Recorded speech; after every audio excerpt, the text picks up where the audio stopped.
And there we go.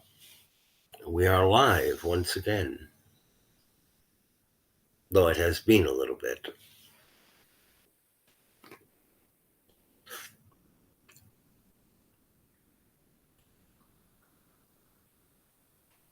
And for a change,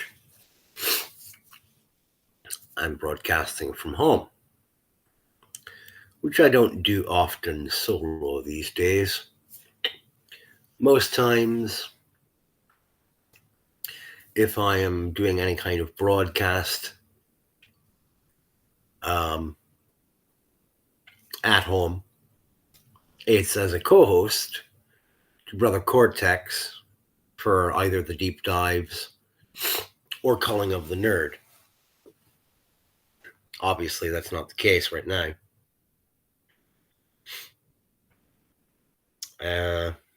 Right now, it's just me here at home. The two younger kiddos are upstairs doing their wind down for the evening routine. The two older kiddos have headed out with Papa to go for their ice skating lesson, leaving me in the rare circumstance of having quiet in my home here at the end of the day on one of my days off. And there has been quite a bit of news today, which is not the sort of stuff I usually touch upon. News of the day, current events. Not normally my bag.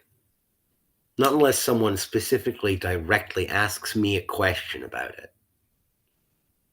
Otherwise, I tend to keep mum.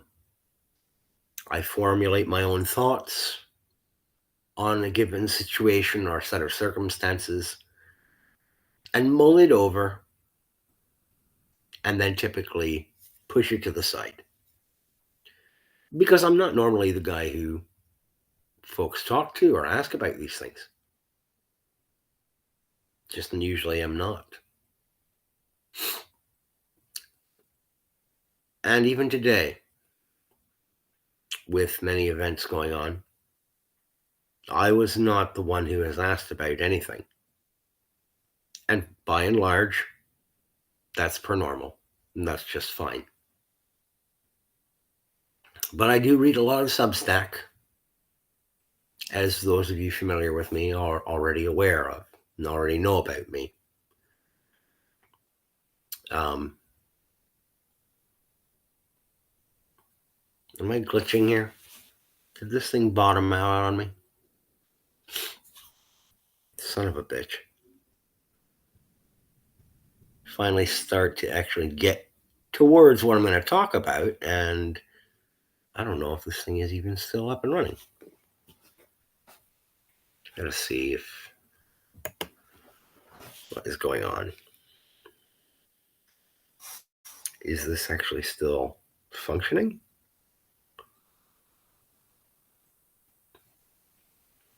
I don't know. Unfortunately, I don't know.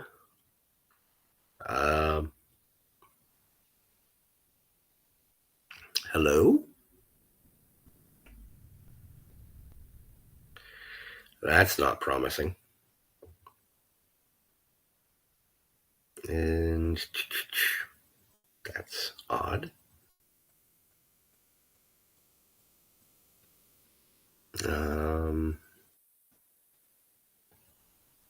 Yeah, something appears to be okay. All right, that is. Wow, that looks a lot different. All right, never mind. It is functioning. It just things looked a little weird on this end for a minute. So the first major story that I read about on Substack today was on Notes, because much as I don't participate in Notes all that much, I do read through my feed on there. And I find it a little bit more helpful to my brand of thought process to read through my Substack notes as opposed to going through my X or / Twitter feed, because on notes people tend to be a little bit more extensive with their thoughts on a particular topic of conversation or news story, as opposed to on X / Twitter, where even verified accounts still tend to keep things relatively short form, fairly abrupt, curt, succinct, to the point. Whereas on notes, because it is Substack, people are a little bit more long-winded about their thoughts on it, even if it's an initial thought. And if they go into deeper thought, they usually do a full-on post. They'll grab a note, throw it out there to promote the post, and that's how I'll end up reading it. Of course, for some of my favorite contributors and writers on Substack, I'll get an email notification of their newest post, and rather than bothering to open up the app and look through my notes for them, I'll just open up my email and read through their post that way.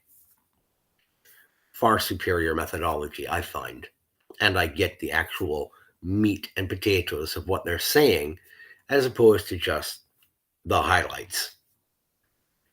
It's far preferable for a fellow like me who requires a little bit more time to mull things over, to sit with an extended piece of processing than to rifle through a machine gun fire burst of tweets or posts on X or on notes even.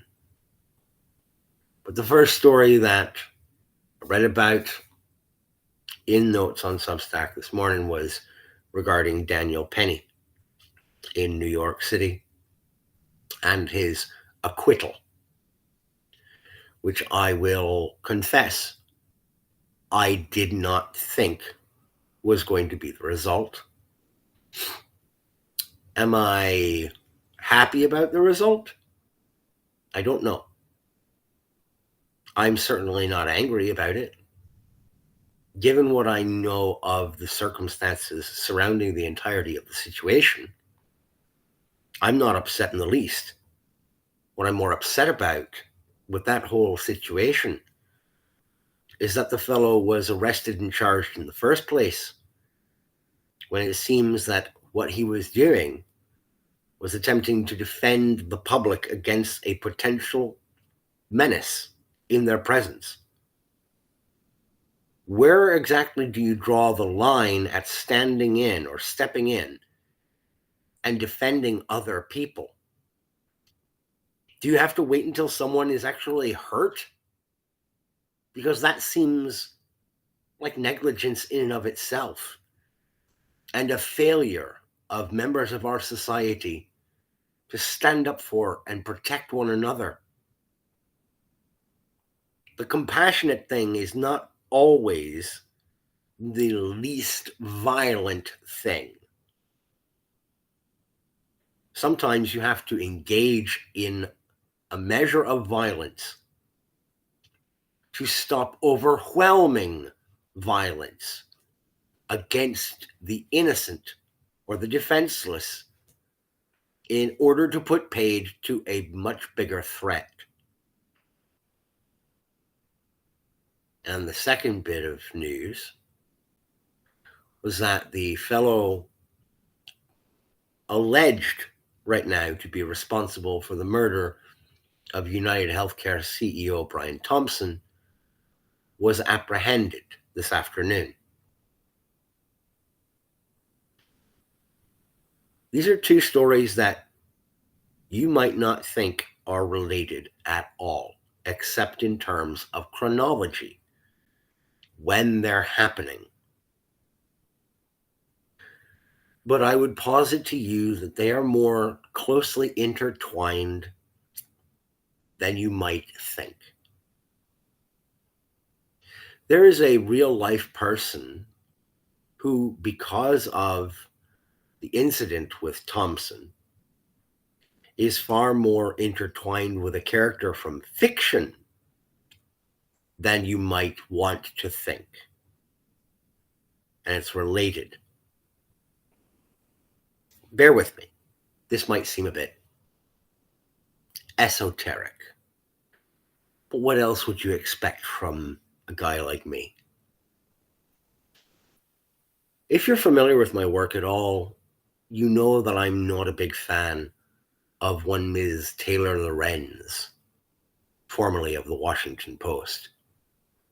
Currently an absolute gollop. Of course, she's always been a numpty since she first came onto the scene, and has only spiraled into being even worse and worse, an example of flagrant and fraudulent self-importance since the days of the COVID-19 pandemic. This is a human being who barely qualifies for that tagline, I suspect. A Nepo baby whose connections would seem to insulate her from most challenges in day-to-day life. But there's one challenge that you can't beat no matter how many connections you have. You can't beat stupid out of your own brain. And my goodness, she's got stupid in spades. This is a woman who cheered on the decision of various healthcare providers during the COVID-19 pandemic, when they denied emergency room admittance or procedural authorization for patients who declined to take the experimental COVID-19 vaccines because it was said by those insurance carriers to be an unacceptable risk to authorize and pay for or cover any medical procedure, lest the patient in question have previously agreed to receive one of these treatments prior to undergoing surgical procedure. She cheered and clapped and barked like a circus seal, saying, "Bravo to you, insurance company." Yet here, in the case of Brian Thompson, she was more than happy to cheer on the assassination of someone associated with a health insurance company, and to then up the ante a step further, not just cheering on his murder, but potentially attempting to be helpful in identifying the next would-be victim of this kind of methodology and madness, sharing the name and picture of the Blue Cross Blue Shield CEO and saying, "This is great." How exactly is any of that, you may wonder, tied to Daniel Penny, Jordan Neely? It's tied in, for me, to the strange penchant for a certain group of ideologically captured people to cheer on the death of one type of victim while screaming at the unfairness at the death of another type of victim. They're perfectly fine with vigilantism so long as the recipient of the vigilante's punishment is someone they deem unworthy of continuing to draw breath on this planet. Was Brian Thompson a good person? All sources and information seem to indicate no. He was not a good person. He was engaging in medical malfeasance as a CEO of United Health, cutting corners and saving the company money and maintaining profitability through denial of coverage, through denial of claims. He was not a good person. And he was under investigation for insider trading, as well as potentially other financial crimes and matters of malpractice as an insurer. It was known that he was under investigation. So what happened? Did his name get floated out there into some kind of story about the Justice Department looking into him? And did this assassin, this would-be assassin, pick up on that notion and spin it round in his own head and say, hey, I can be the hero people need? There was premeditation to this action. That's what makes things a wee bit different between Brian Thompson and Jordan Neely in terms of falling prey to violence. Brian Thompson committed heinous actions against people and victimized them through the manipulation of a legal framework known as medical insurance. But he never held a knife to anybody's face. He didn't go from client to client screaming and barking about how he was ready to die today and they should be too, bitch. No. Jordan Neely was threatening people. He was menacing people. He was putting them in fear of their own physical well-being.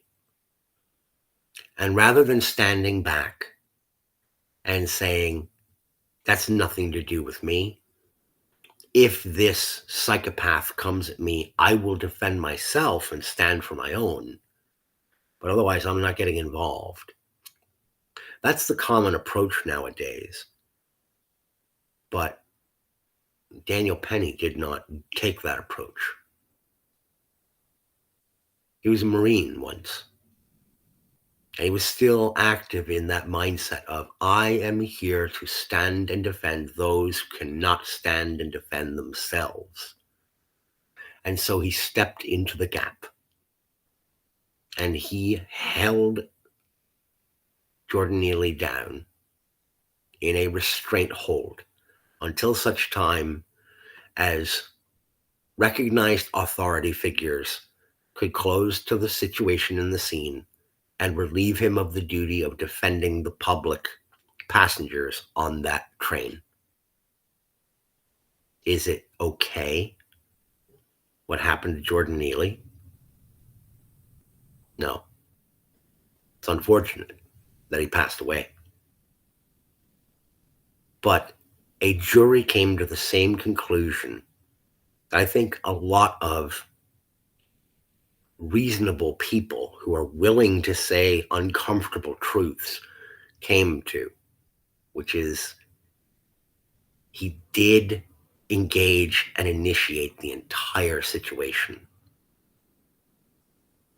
Now, there are folks who would say, well, Brian Thompson initiated his situation by being a villainous scumfuck, manipulating the insurance system and denying people coverage and denying people procedures and denying them treatment and medication, denying them coverage. And that ended up resulting in their deaths. Perhaps yes. Probably, provably yes. But the difference is in the immediacy and the fact that those clients could turn and look for alternatives, for other insurance providers or options. The whole reason that there was even an Affordable Care Act market created so that people could shop for their own insurance coverage was because everyone under the Affordable Care Act was compelled to get coverage by law. This created marketplaces. United may be a gigantic carrier in the Midwest, particularly here where I live in Minnesota, but they're not the only game in town.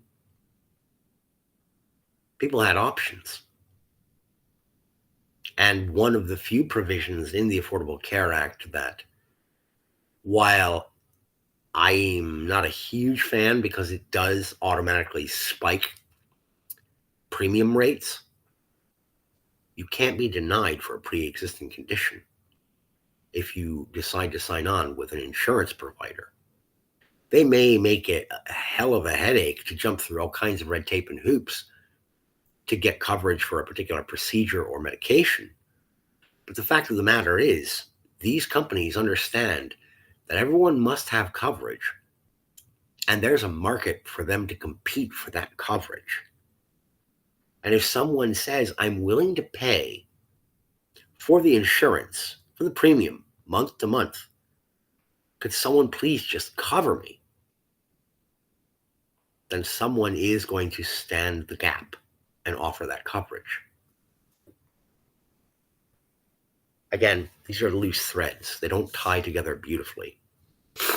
And you may be wondering, well, okay, you've delineated the difference in the recipients of the violence. Jordan Neely did not deserve to receive violence out of the blue, but he engaged in menacing and hostility with innocent members of the public. And Daniel Penny stepped in and filled that gap to protect the public from him, because he was an immediate and present danger and an immediate and present threat who had been captured by authorities numerous times and released back out into the public to re-victimize the public. Brian Thompson was under investigation. He was going to end up in a federal pound-you-in-the-butt prison because they had plenty of evidence, apparently, purportedly, to throw him in jail for a long time. Well, Josh, you will sit there and undoubtedly some of you will say, there's no guarantee that he would have been found guilty of anything. He had lawyers, he had people on retainer. Like so many rich people and connected people, he would just pay some money, get a slap on the wrist, and be sent on his way. That's not justice. They would decry a corrupt criminal justice system. Yet at the same time, and out of the other side of their mouth, scream and cajole for that same criminal justice system to throw Daniel Penny under the prison. Is the virtuosity of your recipient of violence in accordance with your ideological perspective? Is the purity of your victim what determines whether or not you're okay with vigilantism or not?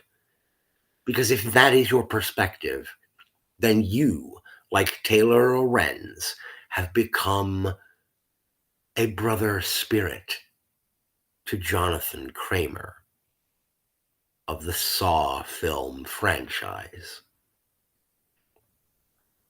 Let's not forget that back in 2009, for Saw 6, the primary game player was a man in charge of the health insurance company that John Kramer was a client of.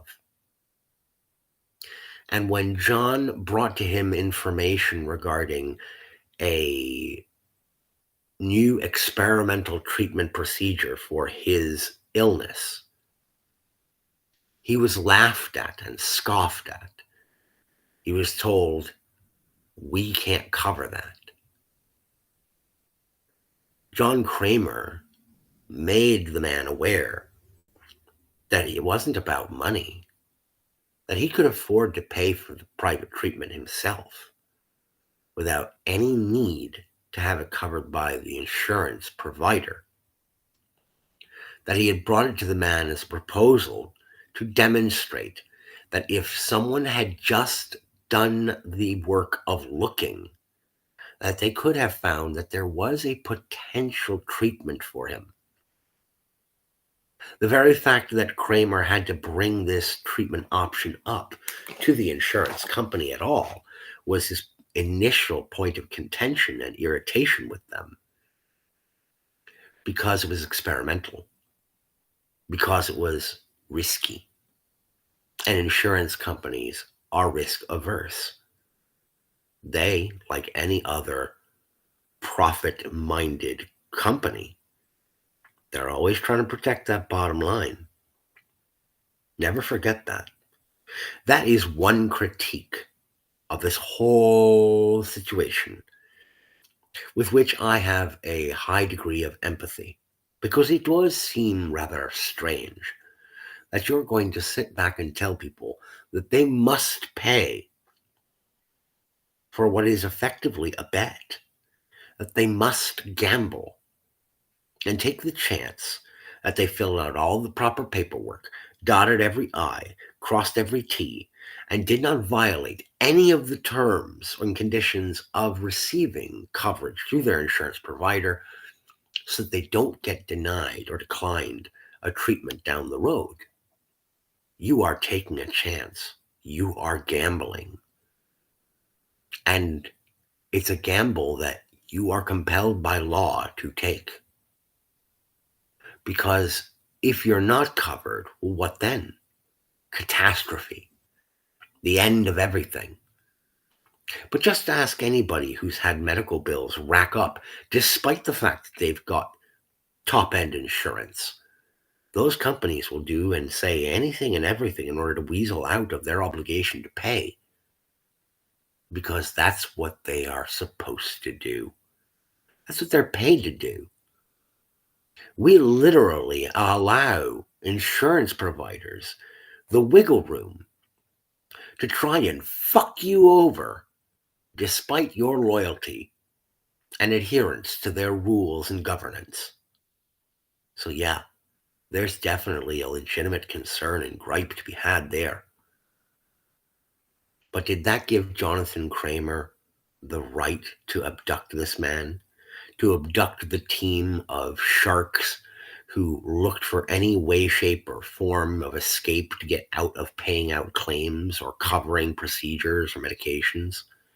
He threw these people into a series of sadistically designed and engineered traps that would cause them to die in the most gruesome and grisly fashions on screen. This was not just torture porn for the edification of a horror-loving public. And trust me, if you know me, you know I enjoy horror, whether it be in comic book or novel or short story or film form. I love the genre, and I am a purveyor of those nightmares myself. I tend to lean more into the supernatural, cosmic, paranormal sort of oddities and unpleasantness, but there's definitely room in the broader genre as a whole for material like Saw. The thing is, though, Jonathan Kramer's ethos is fundamentally flawed. There have been many people who have examined his pseudo-libertine approach to figuring out whether or not you want to really live strongly enough to deserve the life that you have. There are so many flaws in it. It requires the victimization of other innocent people, or people who, through no fault of their own, but through the sheer human act of being ignorant, which everyone is, they helped participate in getting themselves or other people around them added to the list of potential game players on Jonathan Kramer's list. John Kramer was the villain. He was not a good man. So why Taylor Lorenz? Why untold thousands, tens or hundreds of thousands, terrifyingly, possibly millions of people who've latched onto this story? Why are you suddenly so empathetic toward John Kramer's worldview?